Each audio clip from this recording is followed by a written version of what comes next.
ये एक plant cell है, ये कैसी सेल है? Plant cell. ये उसकी कोशिका झिल्ली है, कोशिका झिल्ली है, ये उसकी क्या है? कोशिका झिल्ली है। ये न्यूक्लियस है, ये वैक्यूल है। क्या ये वैक्यूल है? ठीक है। अगर मान लीजिए किसी भी कारणवश कोशिका के जीव द्रव का जो पानी है, कोशिका के जीव द्रव में जो पानी है वो बाहर जा रहा है, बाहर जा रहा है, तो कोशिका क्या होगी? सिकुड़ेगी। कोशिका क्या होगी? सिकुड़ेगी। और हम जानते हैं कि ये जो सेल वाला है, कोशिका भित्ति, कोशिका कोशिका भित्ति, ये सख्त होती है। ये कैसी होती है? सख्त। ये टफ है, टफ। ये कैसी है? टफ है।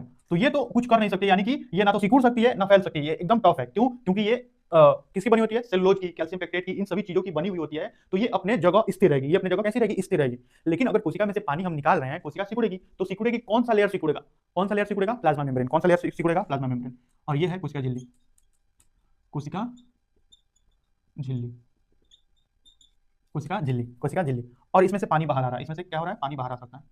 ध्यान रखिए, इसमें से पानी बाहर आ सकता है। ये जो कोशिका भित्ति है, इसमें से पानी बाहर आ सकता है। ये चयनात्मक नहीं होती है, ये चयनात्मक नहीं होती है। इसमें पानी, हवा, कुछ भी बाहर आ जा सकता है। ये चयनात्मक नहीं होती है, ये सिर्फ सुरक्षा के लिए होती है। किसके लिए होती है? सुरक्षा के लिए। चयनात्मक कौन होती है? कोशिका झिल्ली।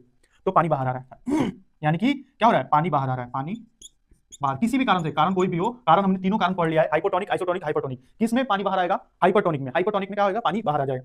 अगर पानी बाहर आ रहा है तो अंदर वाली जो लेयर है, यानी कि कोशिका झिल्ली है, श्रिंक करेगी। क्या करेगी? श्रिंक। श्रिंक यानी कि सिकुड़ जाएगी। तो पहले तो आप ये डायग्राम बना लीजिए, पहले तो आप डायग्राम बना लीजिए। उसके बाद इस डायग्राम को बनाने के बाद बगल में ऐसा दे दीजिएगा। उसके बाद मैं जो डायग्राम बनवा रहा हूं उसको बनेगा, ठीक है? सॉरी, ये डायग्राम बना लिए, पॉज करके बना लीजिए इस डायग्राम को। इसको मैं मिटा रहा हूं, ठीक है? बना लिए होंगे ना? ठीक है। इसमें से पानी बाहर आ रही है, तो ये अंदर वाली जो लेयर है ये सिकुड़ने लगेगी, और सिकुड़ेगी तो छोटी हो जाएगी। पूरा ही मिटा देता हूं,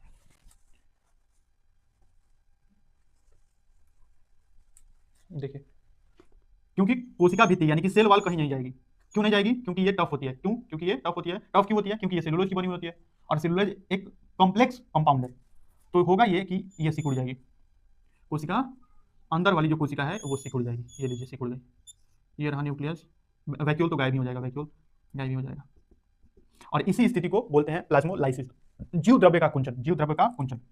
पानी बाहर आने के कारण, पानी बाहर आने के कारण ये कोशिका झिल्ली, कोशिका कोशिका झिल्ली, जो कि अब अंदर की ओर इसमें गैप आ चुका है। इसमें देख रहे हैं आप, गैप आ चुका है। जो कोशिका झिल्ली कोशिका भित्ति से सटी हुई होती थी, अब उसमें बहुत ही ज्यादा, देखिए ये पूरा खाली जगह हो गया, ये पूरा खाली जगह होता है।